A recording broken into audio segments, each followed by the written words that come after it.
파더스데이인데요. 우리 옆에 분들하고 한번 인사할까요? 해피 파더스데이라고 한번 인사 한번 하십시다. 이꽃 저기 남자분들한테 나눠주는 건가요? 이꽃 남자분들한테 나눠주는 건가요? 아 그래요? 네, 꽃은 3개밖에 안 돼요. 아 그래요? 예, 고맙습니다. 우리 마더스데이에 입 싹 닦았는데 여성계에 감사드립니다. 주신 말씀 가지고 위대한 아버지라는 말씀의 제목으로 주신 은혜 같이 나누기 원합니다. 미국에 이민 와서 오늘 있기까지 수고한 모든 아버지들에게 우리 감사의 박수 한번 돌립시다. 옆에 있는 아버지들한테 한번 그렇게 한번 인사했으면 좋을 것 같아요. 뭐 아까도 인사했지만 당신은 참 위대한 아버지입니다 라고 한번 인사합시다. 이 마더스데이 입을 싹 닦아서 마더스데이 인사가 없는 거예요. 앞으로 죄송합니다. 마더스데이에 당신은 참 위대한 어머니입니다 라고 인사할게요. 오늘은 당신은 참 위대한 아버지입니다 라고 한번 인사해 주시면 좋을 것 같아요. 당신은 참 위대한 아버지십니다. 자녀들에게 물어봤습니다. 당신이 좋아하는, 당신이 생각하는 좋은 아버지의 첫 번째 조건이 무엇입니까? 라고 질문했어요. 네, 모든 공통된 자녀들의 대답은 내가 생각하는 좋은 아버지의 첫 번째 조건은 아버지하면 편안하고 아버지하면 안전하고 아버지하면 든든한 그런 마음을 주는 아버지가 최고의 아버지라는 거야. 제가 그 말을 듣고 참 부끄러웠어요. 과연 나는 어떤 아버지인가? 여러분 과연 어떤 아버지신가요? 자녀들이 여러분을 떠오를 때마다 편안한가요? 든든한가요? 안전한가요? 아니면 혹시 우리 아버지는 나가면 사고쳐, 저희 부족한 부끄러운 저희 집안 얘기인데요. 보통 아버지들은, 제가 어렸을 때 보통 아버지들은 술 잡수고 들어오면 그날 어떻게 합니까? 지갑이 굉장히 후해지잖아요. 그래서 다 와, 그리고 뭐 그냥 막 1,000원씩 주는데 저희 아버지는 반대였어요. 저희 아버지는 술만 잡수고 들어오면 그날 집안의 모든 기강을 다시 세우는 날이었습니다. 그래서 아버지가 늦다 싶으면 방 청소 모든 것 다 해놔야 돼요. 네. 혹시라도 뭐가 걸리면 그날은 죄송하게 뒤지게 맞는 날이었어요. 이 아버지가 술 잡수고 들어오는 날은 별로 기분이 안 좋아요. 저에게서 아버지 그러면 아버지 참 힘든 양반이야. 아버지 참 무서운 양반이야. 아버지 참 어려운 양반이야. 그런 생각이 들어요. 저와 여러분의 삶이 어찌됐든지 간에 나는 자식에게 어떤 아버지인가 어떤 어머니인가 라고 하는 질문 해보시라는 겁니다. 내 스스로 나는 참 좋은 아버지야. 이거 100% 소용없어요. 그런 얘기는 아무런 의미가 없어요. 자식이 보기에 편안한가, 자식이 보기에 든든한가, 자식이 보기에 안정감을 주는가, 그 아버지가 좋은 아버지라는 거예요. 한 걸음 더 나아가서 오늘 저와 여러분에게 하나님 아버지 어떤 아버지인가요? 여러분 하나님 아버지 이름 떠오르면 편안하신가요? 편안하신가요? 아멘. 아니 저희 아버지 말고 하나님 아버지 떠오르면 편안하신가요? 아멘. 별로 안 편안하세요.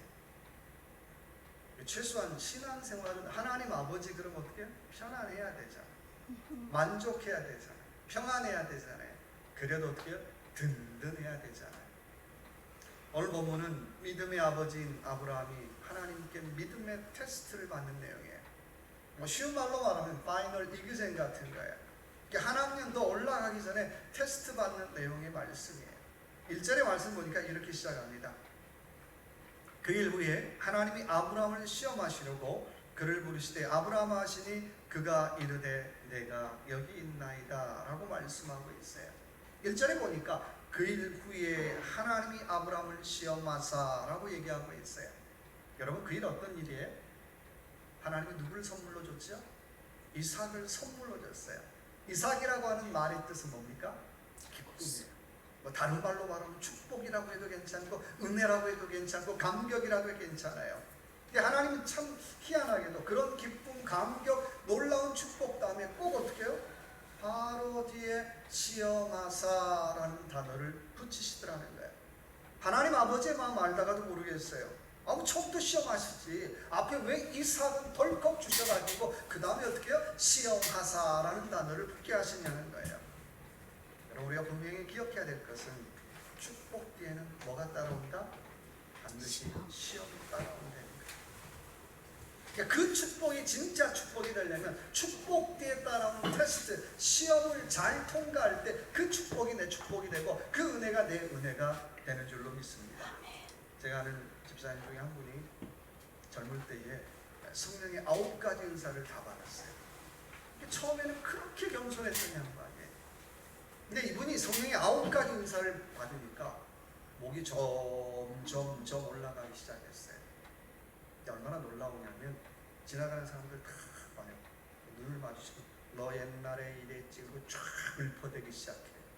사람들이 피해다녀요. 저는 그때는 별로 재진이 별로 없으니까 눈 똑바로 뜨고 왜 쳐다보는데 그분이 다녔는데 목사님도 심지어 어떻게 피해다니는 거예요. 그분이 제일 무서운 거예요. 그분하고 눈만 마주쳤다면 너 옛날에 몇 월 며칠에 뭐 어디 갔었지 이러니까 어디 사람들이 그냥 덜컥덜컥 하는 거예요. 그것도 사람들 없을 때 그럼 얼마나 좋아. 있는데 그냥 장황하게 얘기가 하는 거예요. 그래서 제가 뭐 이제 겁이 없으니까 무슨 그게 예언이냐고. 무슨 그렇게 하면 사람들이 얼마나 사람들을 힘들게 하는 왜 은사를 그렇게 쓰냐고. 제가 신학교 다닐 때니까 한참 그랬어요. 근데 이분이 아무도 무서운 분이 없는 거예요. 지나가는 사람들 다 보고 어떻게 과거를 다 들춰내는 거예요. 그러다 보니 사람이 점점점 교만해지기 시작했어요. 결국은 이단에 빠져서 인생을 망치고 말았습니다. 오늘 1절의 말씀 보니까 하나님께서 아브라함을 시험하사라고 말씀하고 있어요. 여러분, 시험에는 몇 가지 의미가 있죠. 첫 번째 시험의 의미가 있다는 뭘까요? 훈련의 의미가 있죠. 트레인, 누가? 하나님이 나를 훈련시키는 거예요. 우리나라 국가대표 축구 선수들 어디 가서 훈련해요? 뭐 파주 센터에 가서 훈련, 태릉 서촌 가서 훈련하잖아요. 내가 어디서 훈련받느냐, 또 내가 어디서 훈련받느냐에 따라서 나의 신분이 결정되는 거예요. 내가 태릉 선수촌 가서 훈련받고 싶어도 저는 국가대표가 아니거든요. 근데 태릉 선수촌에서 훈련받는다는 얘기는 그 사람 국가대표야, 그 사람 실력 있어, 그 사람 괜찮은 사람이야, 그 사람 능력 있는 사람이야 라고 하는 걸 자부심을 갖는 거예요. 여러분, 마찬가지죠. 우리가 어디서 훈련받느냐에 따라서 우리의 실력과 신분이 결정돼요. 내가 다른 데 가서 나는 훈련받겠습니다. 없어요. 우리가 교회 안에서 교회가 영적 태능 선수촌이 되지 않으면 우리는 그리스도의 좋은 군사가 될 수 없다는 거예요. 교회 바깥에 가서 아무리 훈련 잘 받으려고 해도 일단 여기서 훈련 받아야 되죠. 일단은. 근데 여기서 엉망으로 받고 나는 바깥에 가면 잘합니다. 안 되죠. 태능 선수촌에서 훈련 엉망으로 받는데 바깥에 가서 무슨 잘 받겠어요. 첫 번째 의미가 있다면 트레이닝의 의미가 있습니다. 또 하나의 시험의 의미가 있다면 테스트의 의미가 있죠. 검증한다는 거예요. 증명한다는 거예요. 내 성적이, 내 실력이 얼마나 올랐는지를 증명하는 것이 또 하나의 시험의 의미예요.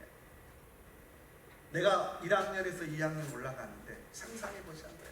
1학년 졸업시험을 보는데 1학년 문제를 하나도 못 푼다.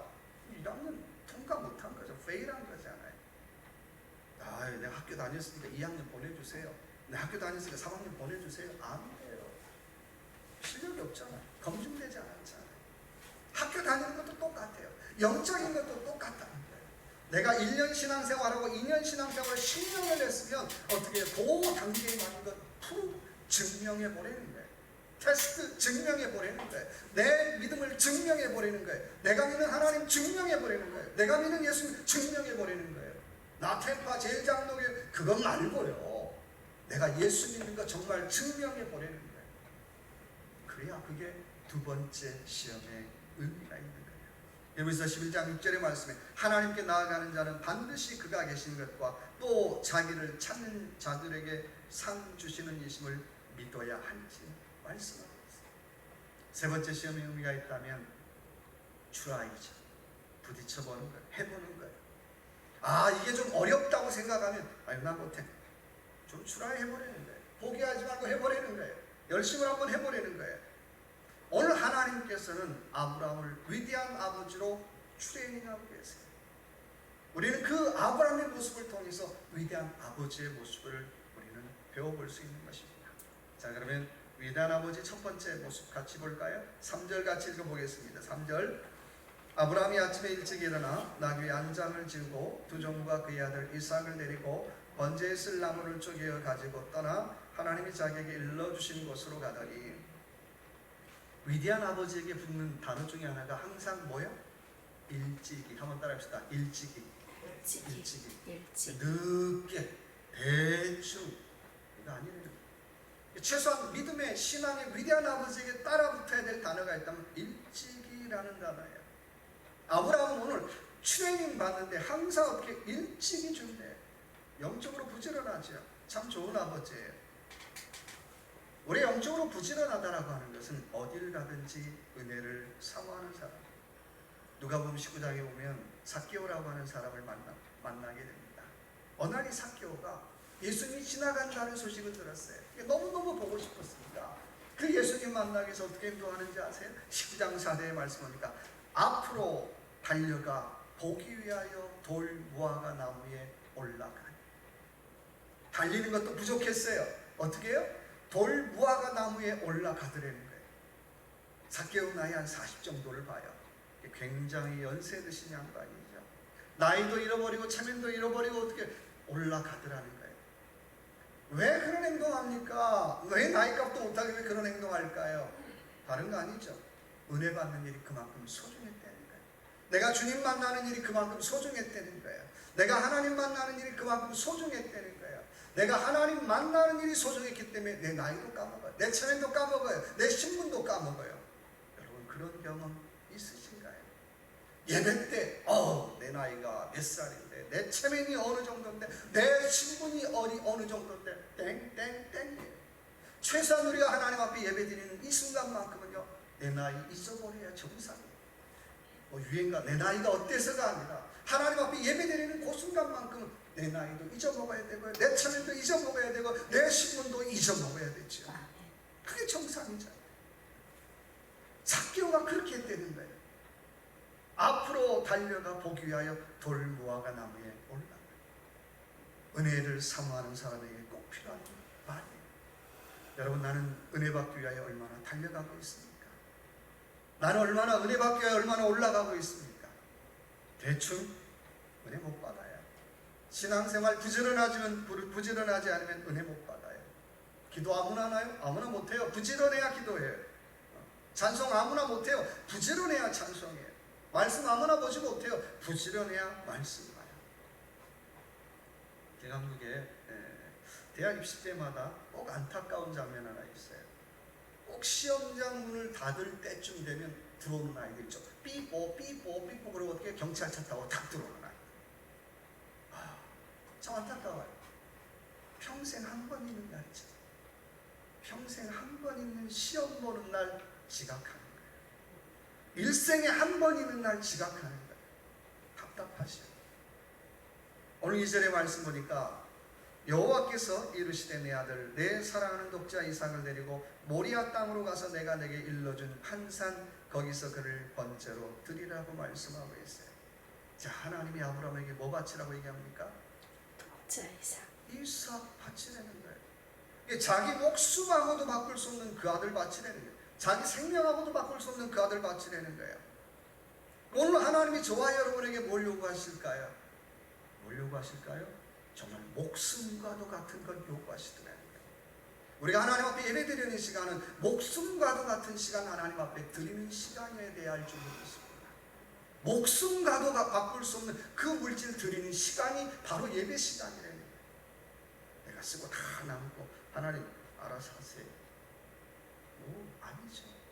오늘 아브라함이 이삭을 바치는 것처럼 나는 과연 목숨과도 같은 이 시간을 예배 시간에 드리고 있느냐는, 목숨과도 같은 이 물질을 하나님 앞에 드리고 있느냐는 거예요. 목숨과도 같은 이 정성을 하나님 앞에 드리고 있느냐는 거예요.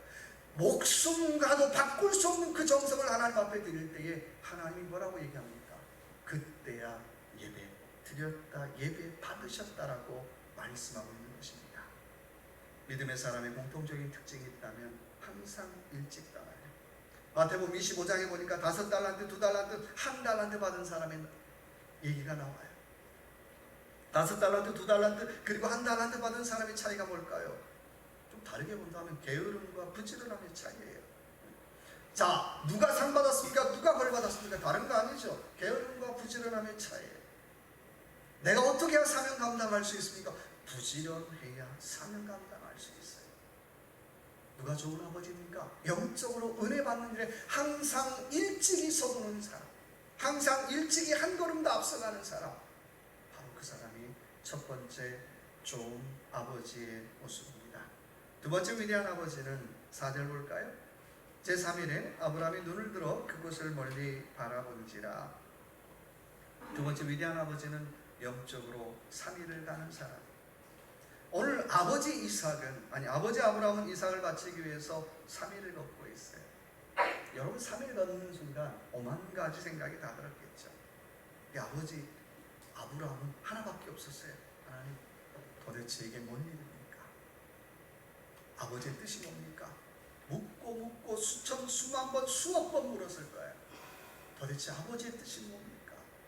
아버지 내게 응답해 주옵소서. 자기 아들을 정말 번제로 바치기 위해 데려가는 그 자리에서 하나님 앞에 수없이 묻드리는 거예요. 이 말을 다른 말로 말하면 3일 동안 아브라함은 하나님의 은혜를 기다리고 있어요. 하나님의 응답을 기다리고 있어요. 하나님의 위로를 기다리고 있더라는 거예요. 영적으로 3일은 완성의 시간이에요. 회복의 시간이에요. 준비의 시간이에요. 누가복음 13장 32, 33절에 주님이 이렇게 말씀하십니다. 오늘과 내일과 모레 나는 내 길을 가리라고 말씀하고 있어요. 내 사역 완성하겠다는 거예요. 여러분, 오늘 저와 여러분 신앙생활 하실 때 저와 여러분의 인생의 길을 한번 되돌아 보십시다. 과연 나는 영적으로 며칠 길이나 걸어왔습니까? 하루인가요? 이틀인가요? 사흘인가요? 어떤 분은 하루 길 걸어오고 나는 참 괜찮은 인생 살았습니다. 이 정도면 됐지요? 라고 주저앉는 분도 계실 거예요. 어떤 분은 이틀을 걸어와고 이 정도는 괜찮겠지요? 그런 분도 있을 거예요. 그런데 어떤 분은 정말 영적인 사흘을 걷기 위해서 그 사흘을 채우기 위해서 날마다 최선을 다하고 날마다 한 걸음 애쓰며 살아가는 분도 계실 거예요. 여러분 신앙생활이 편하시던가요? 신앙생활 편하지 않죠. 때로는요, 나를 지지해주는 사람도 없어요. 나를 인정해주는 사람도 없어요. 나 정도 신앙생활하면 누군가 나를 지지해주고 인정해주고 격려해줘야 되는데 지지해주는 사람 별로 없어요. 인정해주는 사람 별로 없어요. 그럼에도 불구하고 한 걸음 한 걸음 걸어가야 할 때가 있더라는 거예요. 언제까지요? 여러분 사흘 길을 3일 길을 걸어보시기 바랍니다. 학생이 해야 할 일이 있다면 영적으로 3일을 채워버립니다. 그 얘기는 나는 공부하는 거에 대해서 나는 후회가 없습니다. 그 정도면 되죠. 사업가는 나는 사업하는 거에 대해서는 이제 후회가 없습니다. 직장인도 똑같은 거죠. 나는 직장 생활 한 거에 대해서 나는 후회가 없습니다. 그 전에는 다 땡이에요. 목사도 마찬가지죠. 나 여기 목회한 거에 대한 후회가 없습니다. 그 정도 돼야 영적인 사업을 채운 것이라고 하는 것입니다. 저와 여러분의 앞에 주어져 있는 일 쉬운 일 없잖아요. 그러나 그런 마음 가졌으면 좋겠어요. 하나님, 내가 영적 3일을 한번 채워볼게요. 하루쯤 걸어가다가 주저앉고 이틀쯤 걸어가다가 주저앉지 않고 하나님 내가 3일을 채워보겠습니다. 그런 믿음의 고백으로 살아가는 좋은 아버지, 좋은 어머니 되시길 주님의 이름으로 축원합니다. 아멘. 세 번째 좋은 아버지는 우리 5절 볼까요? 이 아브라함이 종들에게 이르되 너희는 나귀와 함께 여기서 기다리라. 내가 이와 함께 저기서 가서 예배하고 우리가 너희에게로 돌아오리라 하고. 자, 좋은 아버지는 한번 따라합시다. 핑계거리를 치우는 아버지입니다. 오늘 아브라함 어떻게 하죠? 늘 예배하기에 가장 좋은 베스트 환경 만들어요. 오늘 5절의 말씀 보니까 아버지 아브라함은 이삭을 바치기에 가장 좋은 환경 만들더라는 거예요. 따라가는 좀 따라오지 마. 따라오지 마. 이제 내가 알아서 할게. 여러분 상상해 보자는 거예요. 만약에 따라오는 종들인데 거기서 번제 드리겠다고 이삭을 잡는 순간 주인님 왜 이러세요? 미쳤어요? 아들을 잡으려고 그래? 아마 칼만 꺼내도 어떻게 양쪽에서 잡고 난리가 났을 거예요. 그럼 아마 저 같은 하나님 보셨죠? 나 분명히 나 번제로 드리려고 그랬어요. 봤지요? 나 드린 거예요? 이랬을 것 같아요. 아브라함은 이런 꼼수 쓰지 않더라고 하는 것입니다. 이런 적당한 핑계거리 만들지 않더라는 거예요. 따라오는 종들도 어떻게 따라오지 마. 이제부터 내가 알아서 할게. 따라오는 사람 따라오지 마. 이제 내가 알아서 할게. 그리고 하나님 앞에 나아가더라고 하는 것입니다. 믿음이 뭘까요? 하나님 앞에 나아가는데 방해가 될 만한 요소를 미리 다 제거하더라는 거예요. 그것 때문입니다라고 탓하거나 그것 때문입니다라고 핑계될 거리를 미리 없애더라고 하는 것입니다. 여러분, 누가 좋은 아버지인가요? 신앙생활 하면서요, 핑계가 될 만한 것들을 미리 제거하는 사람. 나는 그것 때문에 은혜 받지 못했습니다. 나는 핑계대지 마시라는 거예요. 내가 그 사람 때문에 은혜 받지 못했습니다. 핑계대지 말라는 거예요. 핑계는 변명입니다. 인류 역사의 시작을 보면 에덴 동산에서 첫 번째 뭐가 시작됩니까? 핑계가 시작돼요. 나는 안 먹으려고 그랬는데 저 여자가 나를 먹였습니다 라고 핑계해요. 인류의 역사의 시작이에요. 비극이잖아요. 내 탓이 아니라 저 사람 탓입니다라고 인류 역사는 시작되더라는 거예요. 여러분, 핑계를 가만히 한번 보시라는 거예요. 핑계 많은 사람 보면 저는 그런 생각이 들어요. 저도 뭐 그럴 때 많겠죠. 인간 참 못났다. 오죽하면 핑계만 대고 살아. 한 번도 내 탓이요, 내 잘못이요, 내가 책임지겠습니다 이런 얘기 못하더라는 거예요. 얼마나 불쌍해. 또 핑계가 많은 사람 가만히 한번 보세요. 그 사람의 인생을 보면 성공보다는 실패가 더 많더라는 거예요. 여러분, 짐승과 사람의 차이가 뭘까요? 짐승은요, 아무리 잘못 살아도 책임지지 않아요. 사람은 위대한 것은 책임질 줄 알아요. 내가 잘한 거면 잘한 거에 대한 책임을 지고 잘못한 거면 잘못한 거에 대한 책임을 질 줄 안다라고 하는 것입니다. 오늘 아브라함은 하나님 앞에 나아가는데 방해가 될 만한 요소를 다 제거를 해요. 예배드리기 이게 방해가 되겠다 싶으면 제거해요. 기도하는데 방해되겠다 싶으면 그것도 제거하는 거예요. 하나님 앞에 찬송하는데 방해되겠다 싶으면 그것도 제거하는 거예요. 이 종들에게 뭐라고 얘기합니까? 아비배, 내가 다시 돌아올 거야 라고 얘기하고 있어요. 여러분, 믿음이 뭘까요? 아비배, 다시 돌아올 거야. 다시 돌아올 거야. 내가 지금 가지마, 내가 다시 돌아올 거야 라고 믿음 안에 확신을 고백하는 그것이 바로 믿음이라고 하는 것입니다. 어찌 보면 돌아오지 못할 길을 걷고 있잖아요. 돌아오지 못할 길을 걷고 있으면서도 나는 돌아올 것이야 라고 선포하고 나아가는 것이 믿음이라고 하는 것입니다. 오늘 보면 8절의 말씀 보니까 같이 한번 읽어볼까요? 아브라함이 이르되 내 아들아, 번제할 어린 양은 하나님이 자기를 위하여 친히 준비하시리라고 두 사람이 함께 나아가서. 자, 누가 준비하겠다는 거예요? 누가 준비하겠다는 거예요? 하나님이 준비하시겠다는 거예요. 아비백 아무나 하는 거 아니에요. 하나님이 준비하실 거야 라고 하는 그 믿음, 그 확신이 있는 사람은 내가 다시 돌아올 거야, 돌아오지 못할 길을 걸으면서도 마치 죽을 것 같은 그 길을 걸으면서도 나는 다시 돌아올 것이야 라고 고백하고 살더라고 하는 것입니다. 오늘 12절의 말씀 보니까 사자가 이르되 그 아이에게 내 손을 대지 말라, 그에게 아무 일도 하지 말라. 내가 내 아들 내 독자까지라도 내게 아끼지 아니하였으니 내가 이제야 내가 하나님을 어떻게 해요? 경외하는 줄을 아노라. 아브라함, 너 이제 내가 알았다. 너 나 경외하는 줄 알았어. 너 하나님 경외하는 줄 알았어. 옛날 번역에 보니까 두려워하는 줄 알았다라고 말씀하고 있어요. 여러분, 무엇이 하나님을 경외하는 걸까요? 무엇이 하나님을 경외하는 걸까요? 저와 여러분이 무엇을 하든지 간에 아깝지 않는 마음으로 드리는 그것이 하나님을 경외하는 것이 되는 거예요. 물질이면 물질, 시간이면 시간, 정성이면 정성. 하나님 아깝지 않습니다. 이것 드려도 아깝지 않습니다 라고 하는 그 마음으로 드릴 때에 하나님 어떻게 해요? 네가 나를 경외하는구나. 네가 정말 나를 우습게 여기지 않고 나를 경외하는구나 라고 하나님 인정해 주시더라고 하는 것입니다. 여러분, 세상에 좋은 아버지들이 많지만 어떤 아버지가 정말 좋은 아버지일까요? 그가 하나님을 경외하는 모습을 자녀들에게 보여주는 아버지. 야, 이렇게 살아! 뭐 그런 게 아니라 그래도 내가 아버지라면 하나님을 경외하는 모습 자녀들에게 보여줘야지. 내가 하나님을 두려워하는 그 모습 자녀들에게 보여줘야지. 그런 아버지가 좋은 아버지고, 또 원하기는 저와 여러분의 삶 귀한 파더스데이를 맞이해서 그런 아버지 그런 어머니들 되시길 주님의 이름으로 축원합니다. 같이 한번 기도합시다. 기도할 때 하나님, 내가 아침 일찍이 준비하며 살기를 원합니다. 또 영적으로 3일을 가보기를 원합니다. 그리고 하나님 앞에 예배에 방해가 되는 것들 제거하기를 원합니다. 기도의